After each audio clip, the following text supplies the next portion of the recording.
And by about December 10,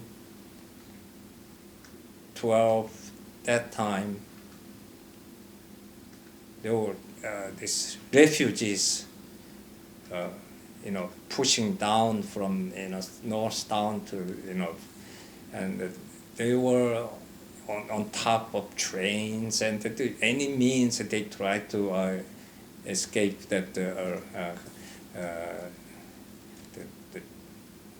communism, and we could see them, moving on the train. That there were so many people, particularly children, get froze to death in the trains, and some of them they were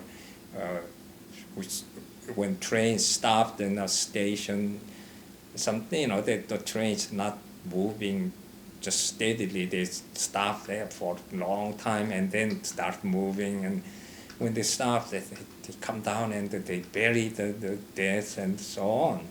So parents, I was 15 years old.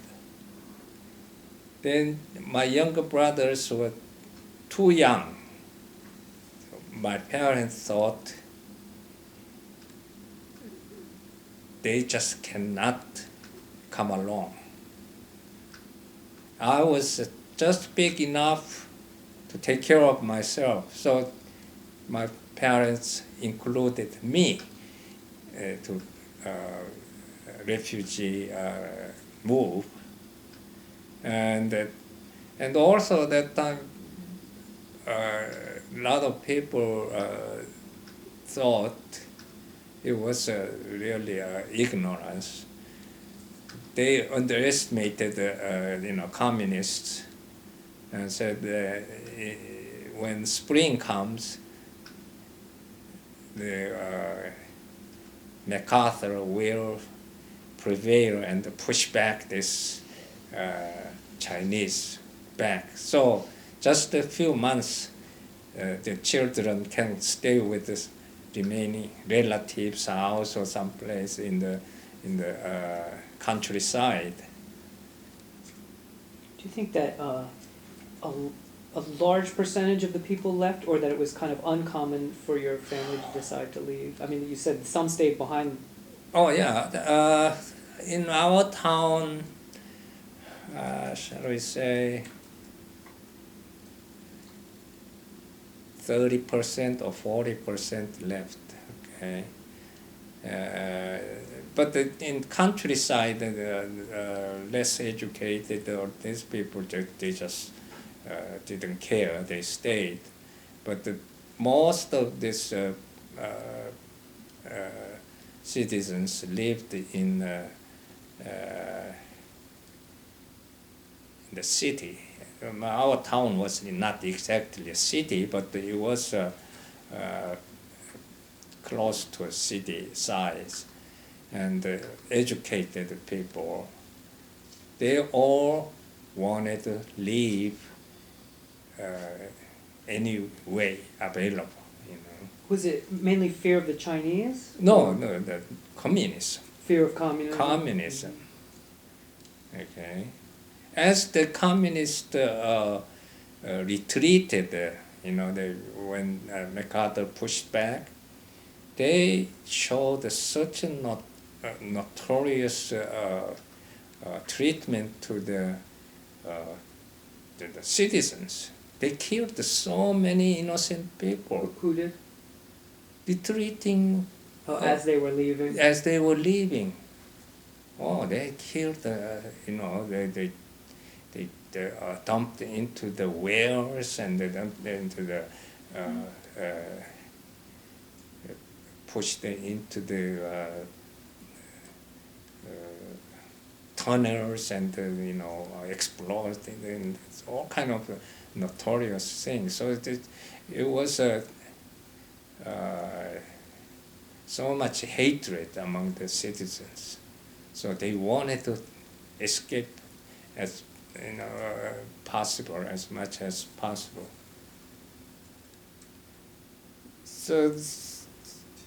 So, my parents just gathered whatever you can carry in your back and knapsacks and so on, and then joined this refugee move. So my mother, after we settled down in South,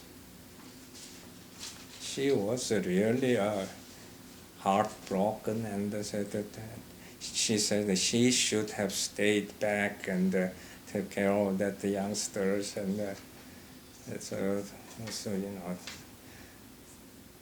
no use.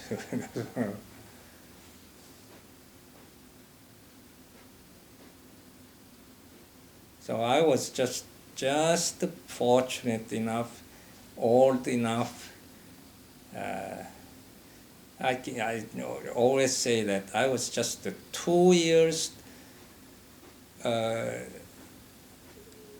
too young and 2 years too old enough to be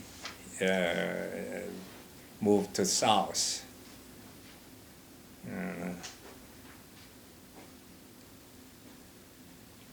I recall you once told a story about like the night before you left that you took the younger brother, or they took the younger brothers in an ox cart. You told me. Yeah, see, there were people. See, we lived in downtown, and there were village about 10 miles away in the countryside. These people, once a week, there is market set in our downtown, so they come down with this firing woods and that kind of thing, and they sell that and they buy their necessity and they go back and so on. So these people, our yard was big enough. They bring their ox cart, and then they do shopping, and then at the evening they go back and so on. So we were very close with them. They will appreciate us helping them, providing the, so had good relationship, and they offered, okay, we'll take you these kids, we'll keep them until spring, okay. So they weren't family members. No, they're not relatives either. So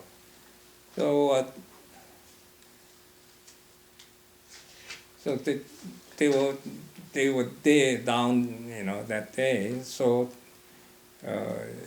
put my 3 youngsters into the ox cart. Do you remember the name of that family or the people?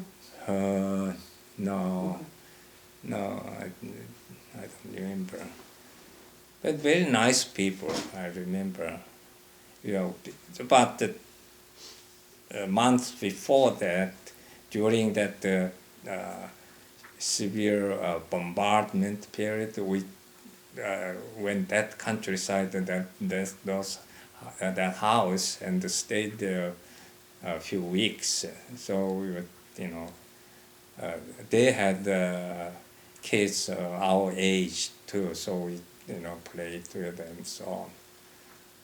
So that's how we sent my younger brothers in the ox cart and up there.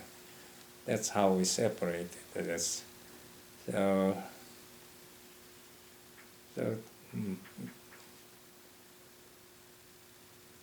that was a real tragedy, so the separation.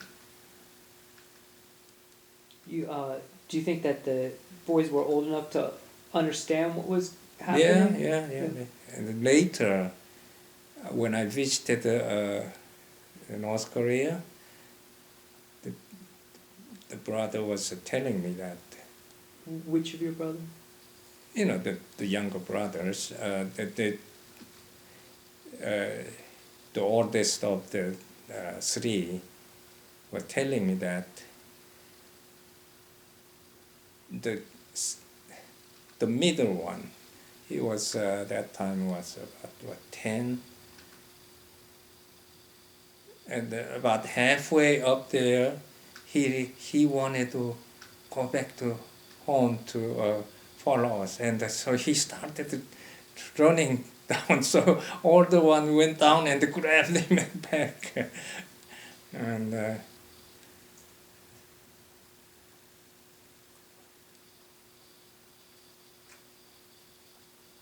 was a tragedy.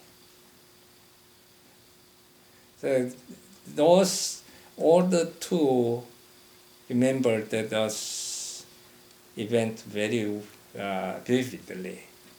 But the youngest one, that time was 6 years old, I think. He said that he didn't have any memory of that. Mm.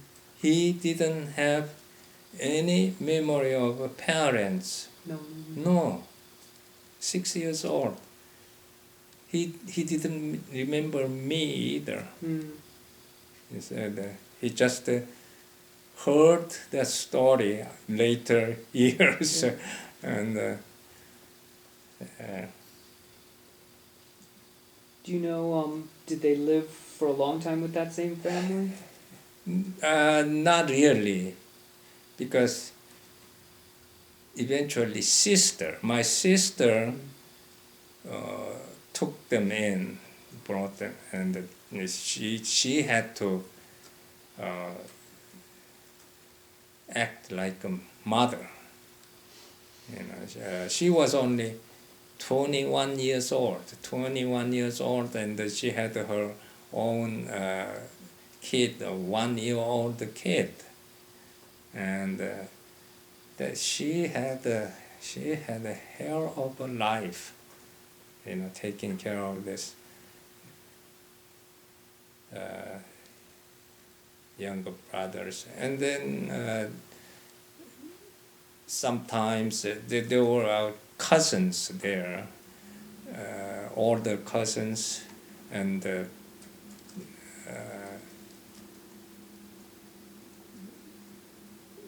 some distant relatives, and so she had to beg around those relatives, and so yes, lived like just nothing but beggar, almost. They had to. Everybody was having hard time during the war. There was really severe difficulties. So your sister, do you remember what age she was when she left your house? And She married about at age 20, I think, and that was not that young at that time, by tradition. So she later, you know, when I visited to talk to her, she also was very bitter about the parents. Said she was such a young age. Why, you know, our father forced her to send her away in marriage. You know, father had a high education and so on, so she knew he should have known better not to that young kid to marry away and have that hardship whole life. She was really bitter about that. And And she had one child before the war started? That's right. Yeah. And so she was married and had a child, so it was not a question of her leaving as a refugee. That's right. She could not yeah, tag along us. She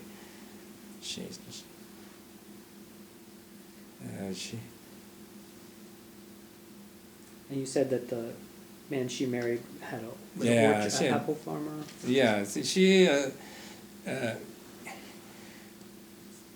that was again, arranged marriage, and this brother-in-law, this guy, was not that great guy. Remember? Do you remember his name? Kim Hyung-shin. Yeah, he was a middle school teacher. I don't know what he taught. I don't know, but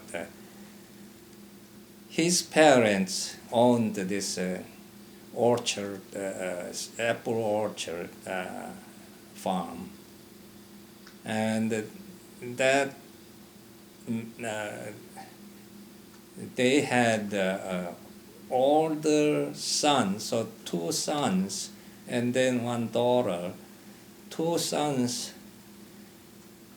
The older son didn't stay with the parents. That's usually the tradition, is that the oldest son support, live with the parents, but somehow he got smart, or his wife got smart. They just never came back to home. They stayed in city, Hamhung. So this second son got stuck with the duty of son, So my sister was stuck with it. So this life in that orchard, it's like a jail. It's out of nowhere out there. And she was so unhappy. I remember she would visit our house so on, every so on, and then she cries all the time, and complaining my mother, so mother couldn't do anything, so.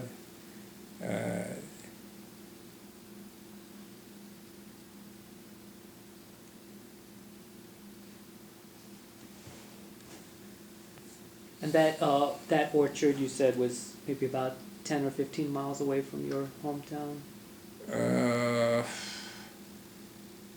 Yeah, about 15 miles. 15 miles, yeah.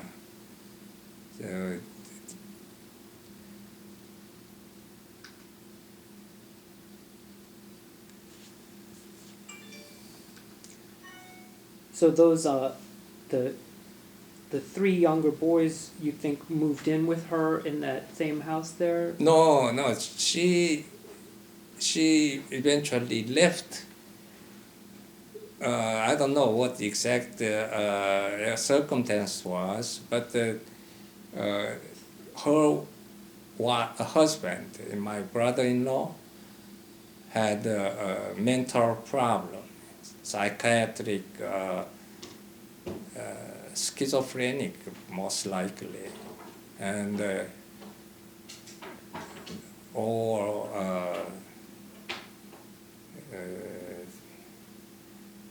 bipolar, and so he apparently was drinking heavy, and then start beating wife and all kind of violent things, and just a miserable life she had. So apparently, what point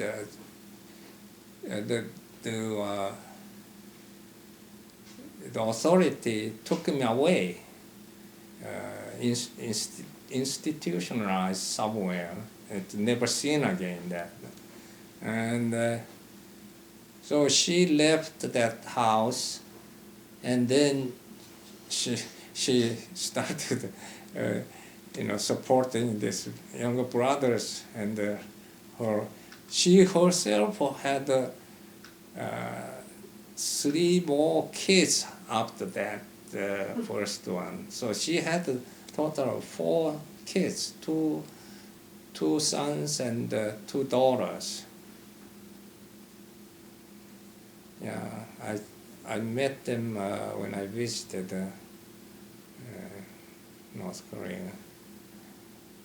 And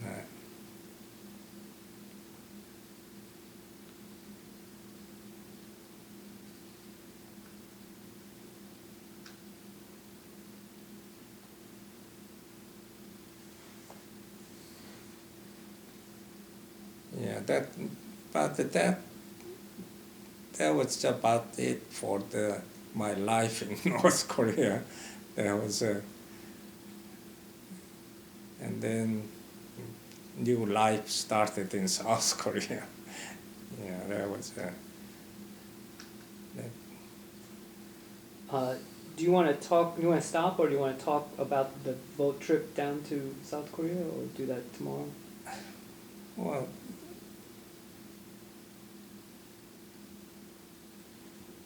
boat trip it was not that long one. So we left. That was a December, I think about 15th or 16th. My birthday was December 14th. Well, at that point there was no mood to celebrate the birthday or anything. It was hectic and so on. So about 2 days after we sent the boys up to that the countryside, I think it was December 15. At night, we all, with the carrying all as much as we could carry, walk down to that harbor, which was about 3 miles, I guess, from our house. And then we went on to this